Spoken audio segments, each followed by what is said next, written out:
Hey YouTubers, JB Coins here with another video. This time it's a $25 box of pennies. I will say that this is also one of the boxes that we just received that is not from our normal area. So we're going to crack it open and see what we've got. We could have brand new 2016 new issue, or we could have the circulated coin. So Camera Girl and I are kind of interested, as you know, to see what's in here. There we go. Interesting. First thing that's interesting is normally when you open these boxes, you get the plastic rolls. In this case, obviously, it's not plastic rolls. It's not in a string, and it's not marked. These look brand new, but they're not. It's circulated coin. That is so wild. That is very different from what I'm used to seeing. So we'll move this back, and what we'll do, bring out the screwdriver, cut the roll open, see what we find.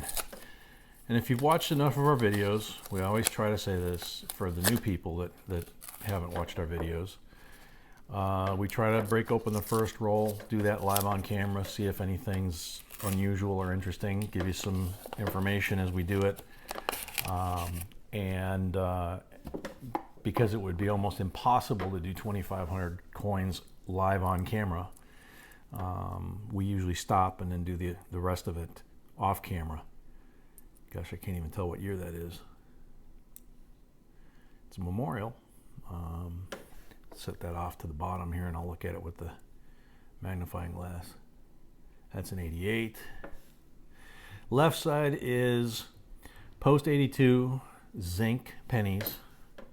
Right side is copper or Canadian or oddities. That's a 97. So far, I'm finding some things that are worth taking a second look at, but I'm not finding anything that's, you know, eye-popping, blowing my eyes out here.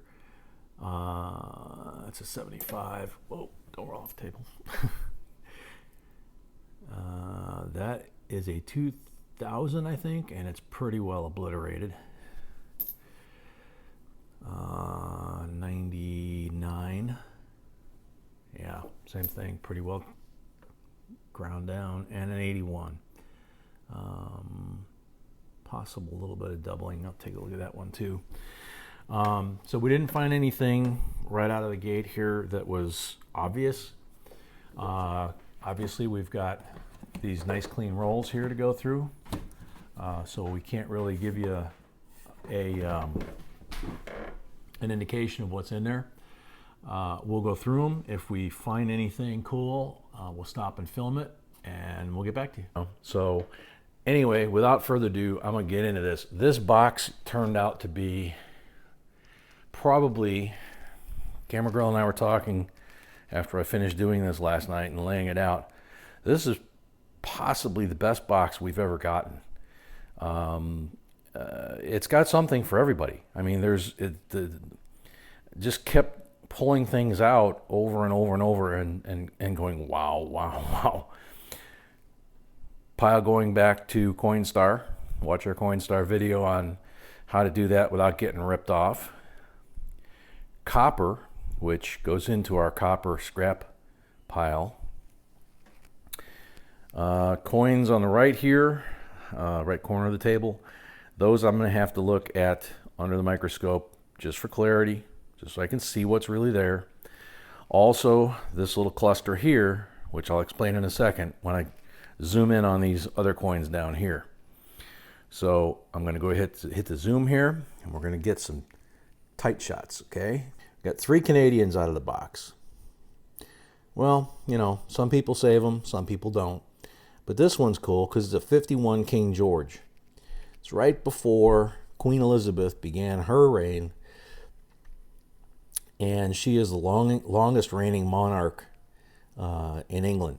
So to find a penny that's King George, you know, if you found a war vintage, you know, only what, 5-6 years earlier than this, you know, you might have something really interesting. But in either event, we're going to keep, you know, we're going to keep these. Okay. Look at that 64. That's a beautiful 64 for somebody to just put in their collection. Probably not a lot of value, but, you know, for some people, maybe that's the year they're born, maybe, you know, something special, whatever. We've got an 81 and a 74 offset to the right. The 81 has a doubled edge on the left. Again, not spectacular value, but something special. Then you see 74S with a nice rainbow, lots of different coloring. And then these next few are reminders for me to tell you, and I'm going to sit down so the shaking hopefully stops. There you go. That's a little better. The 99. 99s and 2000s and several other years have the wide AM, close AM, and trying to get relative to where it is here. There we go. That's what I was referring to, that without, you know, I mean, this is the best I can do on this camera, is between the A and the M, you can see on the camera it looks like they're clearly attached here. So that would be the close version. If there's a gap, that's the wide version. Certain years, you're looking for the close. Certain years, you're looking for the wide. 2006. That one's not the greatest condition, but it's the best one that I had for an example. That one has potential doubling of the date. There's some other errors available on that coin as well. So if you find 2006s that are in decent shape, take a look at them, keep an eye out for them. 2014. You know, we've had a video on the 15s, the 16s, for the doubling on those. The 2014, the main error I'm aware of is on the word Liberty, doubling on that, and also the L being effectively not stamped. So you have a crisp rest of the word, and the L almost looks like a shadow. But doubling is the most common error. Then you get down here and you start going, okay, holy crap. In terms of quality of coins, okay? That coin on the left, all these coins I'm going to show you are the 2009 Lincoln Commemorative Series.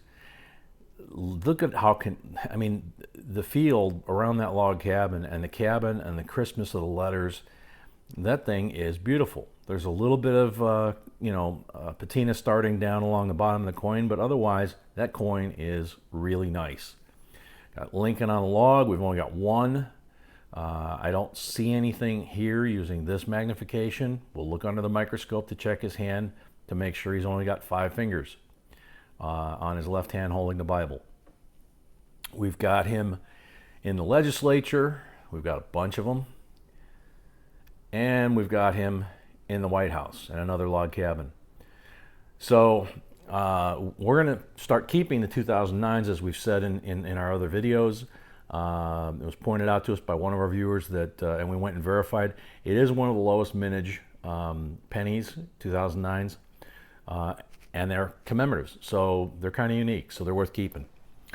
Then, and this is where it gets really bizarre, we found, and I've got to zoom back out for a second, that long line there is 16 wheat pennies out of this one box. I can't tell you the last time I got 16 wheat pennies in one box, okay? And then it gets more interesting because we zoom in, and I'm going to start in the middle. This crusty one is a 1945, and you can just make out the sheaf on the back, which tells you it's a wheatie. And when you look at it really hard, then on the front you can just make out the 45. And then there's a 48 next to it and a couple more 45s next to it. And that one's actually in pretty nice shape, actually. You can see his beard detail, his eyes. Now we have them all the way to 58, okay? But quite a few 45s. That's a 49. I put it in the wrong order. 34D. Not in the greatest of shape, but it is 70, 82 years old. 1926. That's 90 years old. Getting a little old. 1920. Look at the condition of that coin. That thing is beautiful. It's a 1920. I mean, look at this. You can even see almost, you know, you got individual grains of wheat. The only thing that appears to be missing is the ribbing on the very end. There is some, and we're going to see if we can find that underneath the microscope and stop my hand shaking. This is where we get into the holy crap potential. This is a 1955. It's in pretty decent condition. It doesn't reflect it on the camera here, probably because of the angle that I'm holding it to try and keep from shaking. Here's where it gets really interesting. 69S. This is another premiere date for double die. This coin, if it was doubled, if it was in this condition, could be 500, 1,000. If it was in slightly better condition, some of these in proof condition or graded condition have gone as high as 100 grand if they're doubled.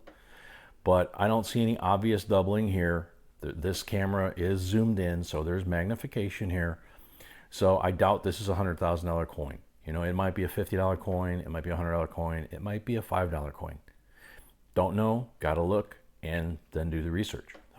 So we've got an S, and we've got the big pile over there. Those are all 69Ds, I believe. Although I could have missed another S, that's why I'm gonna check them.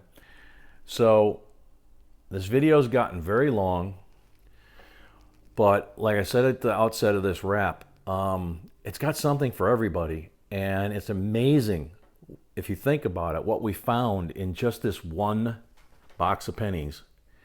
And this box came from the same basic region as the box of quarters that we shot the video that said it does matter where you live, and we put the quarters up.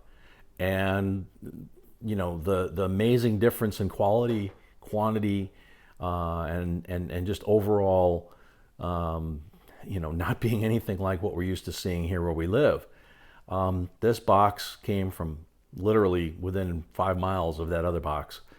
So it does apparently matter where you live. And it does apparently matter whether you live in a smaller market like we do or a larger market where these coins came from. Regional differences, location to the mints, things like that, definitely, I think, play, in my opinion anyway, play a factor in what you're going to see when you coin roll hunt through these boxes. So unless we wind up putting up some pictures for you, well, probably even if we put up some pictures for you, we'll just let them kind of stand on their own. So for now, very long video, JB Coins signing out.